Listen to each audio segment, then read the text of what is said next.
Every week, it's time to speak to the author of international bestsellers, including The War on the West, The Strange Death of Europe, and The Madness of Crowds, Douglas Murray. Douglas, you've been the #1 trending topic in Australia for several days now. You're in Israel, and a clip of you went viral recently when, during an interview, you had to take cover due to a Hamas rocket. And so I want to take you back to the statement you were in the middle of making. You were saying that the comparisons between Hamas and the Nazis is insufficient. Are you really saying that Hamas are worse than the Nazis? Well, I am, yes, in one way in particular, which is that as anyone who's seen the result of the atrocities of the 7th of October will know, and anyone who's seen the raw footage from that day will know, there's an oddity about Hamas which just needs to be highlighted better. And that is this, everybody talks about the Nazis, everyone in our era in Australia and Britain, in Europe and America and the West, they seem to think the Nazis are the only point of comparison. But for once, there is a comparison worth making, because the Nazis, even the SS battalions who were shooting Jews in the back of the head and kicking them into ditches, had to get very drunk in the evening to try to forget what they were doing. They were the people who did these atrocities mainly, it seems, although they were completely guilty of them, did feel some shame for them. Remember that the Nazis even tried to cover over Treblinka death camp as they retreated. Now, there's a difference, which is that the Hamas terrorists of October the 7th actually rejoiced in their acts of evil as they were carrying out. They actually boasted about them. In one now quite famous call, one of the people who had just killed 10 Jewish people in their homes phones back to his parents in the Gaza and says, Father, you should be so proud. Your son has killed 10 Jews with his own hands. Get mother on the phone. That is an order of evil and just sadism that, as I say, for once, it's not hyperbole to say even the Nazis in the main didn't behave like this. Now, the British Home Secretary, Suella Braverman, has penned a column for The Times, arguing that there is a perception that senior police officers are playing favourites when it comes to protesters. They can be very heavy-handed when it comes to some protesters on the right side of politics, but they do not want to upset pro-Palestinian protesters, BLM, climate change activists, for example. What did you make of this piece by Braverman? I thought it was a much needed intervention. Suella Braverman is one of the few brave people in British politics. She actually speaks for the majority of the British public, in my view. And she's completely right simply on this issue of policing. We've seen in recent years, first of all, when the BLM protests went on in London, which got very unpleasant, we had officers of the Metropolitan Police taking the knee when the crowd insisted that they do so, and they actually did in that, that gesture that people did at the time. Oh, yes. As a sort of kowtowing gesture. They actually did that. We've seen Extinction Rebellion and other eco-loon protests where the police have actually, there was one protest, they shut down a bridge in London, and there was video of a policeman actually sort of like getting on a skateboard and playing with the activists instead of wrenching them off the roads and getting them arrested. There's no doubt that there's a double standard in policing, and we've seen it in spades in recent weeks with the anti-Israel demonstrations in London and across the UK. People have been threatened with arrest if they go near these protests carrying an English or a British flag, because that would be, Rita, inflammatory. But at the same time, the police have stood idly by as people have called for jihad, for genocide, and much more. It's an obscene double standard, but we can see why. One police officer even said as much last week on camera, said, "We're outnumbered here." So they are clearly intimidated by this mob. I think that's wrong. I think that Braverman is absolutely right to say there's a double standard and it has to change. So we'll get back to Douglas Murray with his other comments, but I just wanted to make a few, remarks here on what he talked about, basically saying that he's saying that Hamas is worse than the Nazis. And I guess there's some, you could be equivocating in terms of what you want to say. And I'm sure there's a lot of people out there that are going to basically take there's no way that it's the Nazis, it wasn't Hamas. But I think Douglas's point bears some repeating, which is the Nazis tried to hide a lot of their war crimes. What they didn't think they were war crimes at the time, but they tried to hide what they were doing.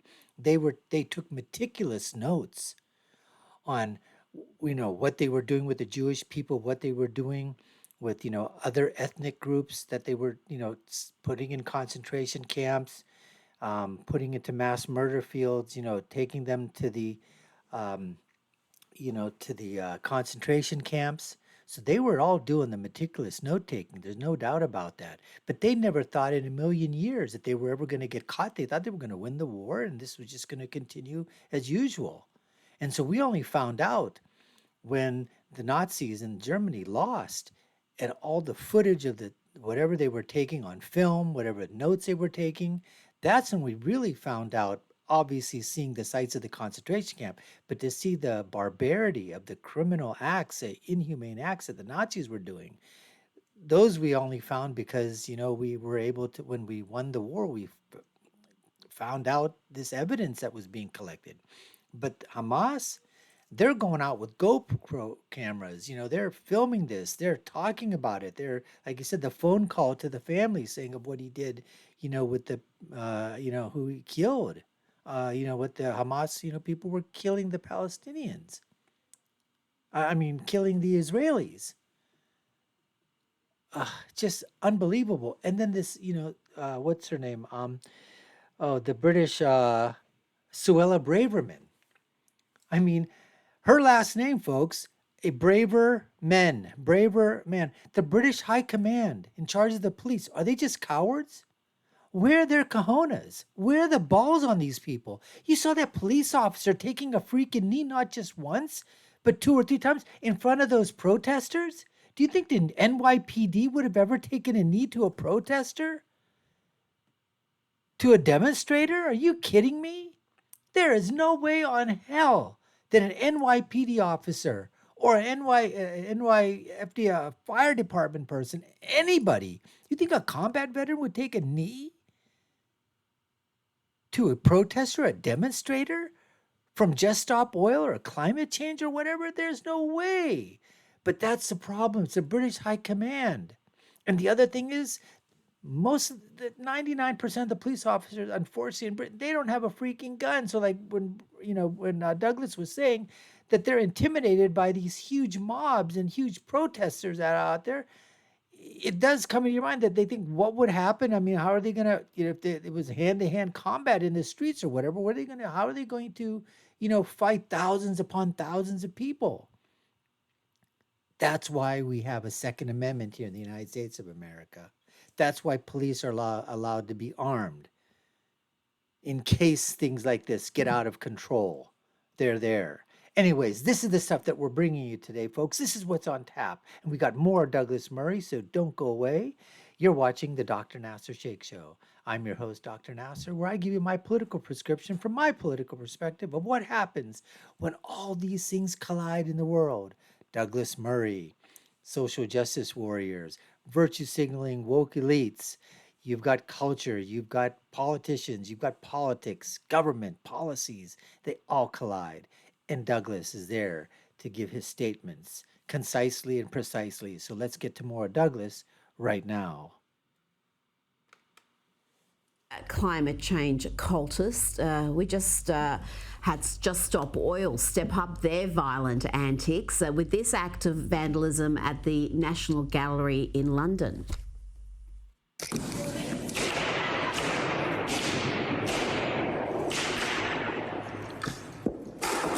Women did not get the vote by voting. It is time for deeds and not words.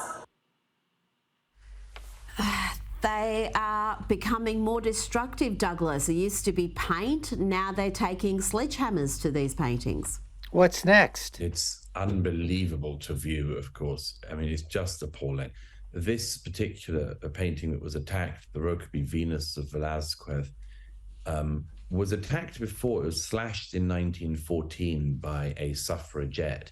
And these vandals this week clearly felt they were treading in her footsteps. They hadn't quite done their research because the suffragette in question ended up joining up with Oswald Mosley's British Union of Fascists, which just goes to show, among other things, that the path of history isn't quite as straightforward as some of these people would think. But, you know, watching them take these mallets and hammers to smash one of Velázquez's great masterpieces. I mean, we don't know yet what damage they may have done to the canvas. They obviously repeatedly smashed the glass protecting this masterpiece. But to see them get away with this is a reminder of this is what happens if you allow a 2-year-old child to keep pushing. You know, the 2-year-old child will keep pushing to get further and see what they can get away with. Well, it's just the same with these eco-vandals. You know, they, as you mentioned, Rita, they threw soup over a Van Gogh painting in the same gallery.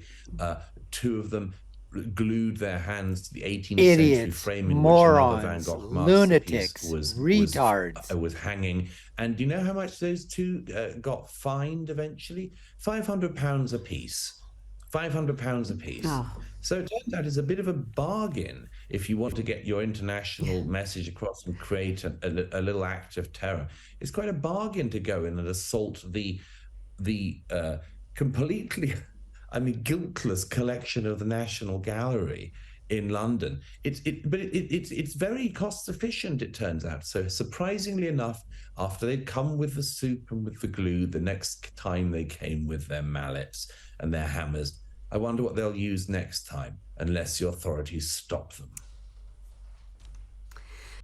You know, that is so true. And what happens is that there's no accountability anymore. There's none whatsoever. I mean, zero, freaking nada. That's what happens. 500 pounds? That's it? Each 1,000. You know what they're going to do? They'll make that up. People will give to the cause. I mean, they have got to be stopped. They have got to be hit with thousands upon of fines, of dollars or pounds of fines. They've got to be jailed. You've got to make policy. You've got to put something in there that if you destroy or destruct private property or public property, you will be jailed. I would say 10 years. First offense. Second offense, 20. Third offense, for life. That's just me. Because this is ridiculous. This is absolutely ridiculous. It needs to freaking stop.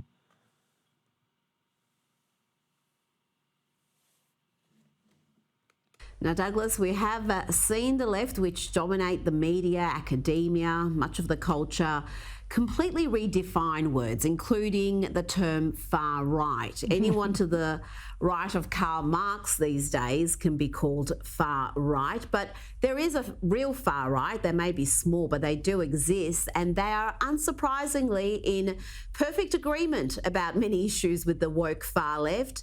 And David Duke is an example of this. He's defended Ilhan Omar in the past, and this week came out strongly against Israel and Zionism. Yep, the former Grand Wizard, I think that's what they call themselves, of the KKK, David Duke, and a man who represents the rump of the sort of far-right party in the UK, the British National Party, that has no influence in politics. The two of them came out in this statement on the side of Hamas and against the Israelis. Thing, because that, as you say, Rita, that sort of awful, ugly rump of the actual far right that is so far away from any mainstream, actually shares its views with the far left and with the Islamists. And one of the places that they all meet up is on the issue of the Jews. How very unsurprising. But here's the difference, of course, is that everybody knows that they would run a million miles from having anything to do with David Duke, the former Grand High Wizard or whatever it is of the KKK. But how sad that his views are in total alignment with a lot of airheads from the far left and the left in the US, in Australia, and elsewhere. They're in total alignment with them when it comes to the issue of the Jews. It's just that the left and the far left seem not to be able to keep their extremists at bay in the same way. It's a great shame for civilization, and it's a great shame for the respectable left. And I'll just add this point here that David Duke, when he basically says anything or stands behind or says, you know what, I give my support to somebody on the right, a conservative, when David Duke says, if he says that he backed Donald Trump, I don't know, or he backed anybody on the conservative side, the media rush to put that out in print. David Duke supports conservative. David Duke supports Trump. David Duke supports this, Republicans. But when David Duke supports Democrats, like the Islamist Ilhan Omar or the Islamist Rashida Tlaib, or when David Duke or any of the people on the white supremacists, that however small they are. Listen, if you have a group of white supremacists that are protesting someplace, there'll be about 5 of them, right? And there'll be 100 reporters there. That's how widespread the KKK and the white supremacist organizations are in the United States of America. They're there, but they're so minute. They have no significance whatsoever. But the media will never tell you about David Duke supporting a Democrat or a progressive or a liberal. That'll never happen. Never.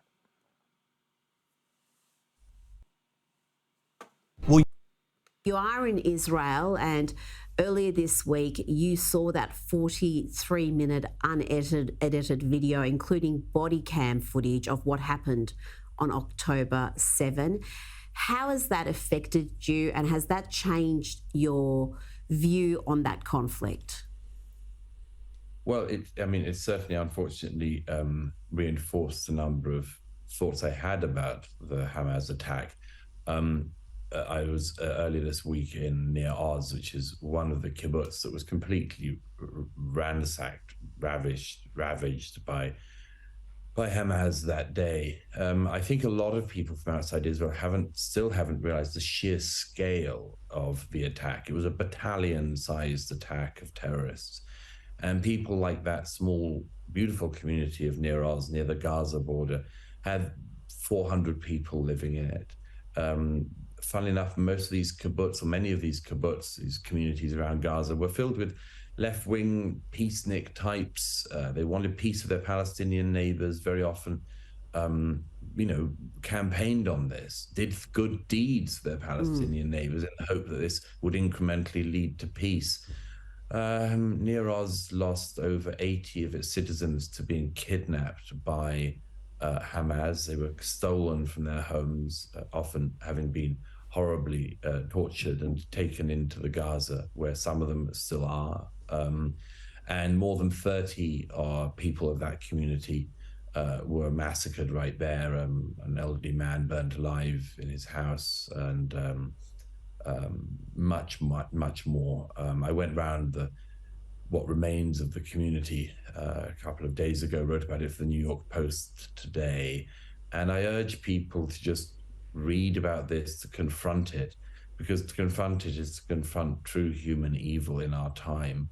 And it is to understand the basic Israeli message, which is we just cannot live with Hamas beside us when they do this, when they glory in it, and when they say, as one of their leaders again this week, that they want to do this again and again and again. It's impossible for the Israelis to live with that. Douglas Murray, thank you so much for your time this evening. Well, leave it at that, folks. Not much more to say. Douglas Murray giving you his thoughts. Well, folks, we appreciate you taking the time to watch. You've been watching the Dr. Nasir Shaikh Show. I've been your host. My name is Dr. Nasir. If you haven't done so already and you love the content that we're bringing to you, we'd certainly love you to go ahead and subscribe to the channel. Smack that button. Like, share, and follow us. You all know what to do. Take a look at our other videos. The links are here and below. I'll leave with my final thought, which is, when you're right, and when you're left, you're just wrong. Until next time, folks, take care and stay safe.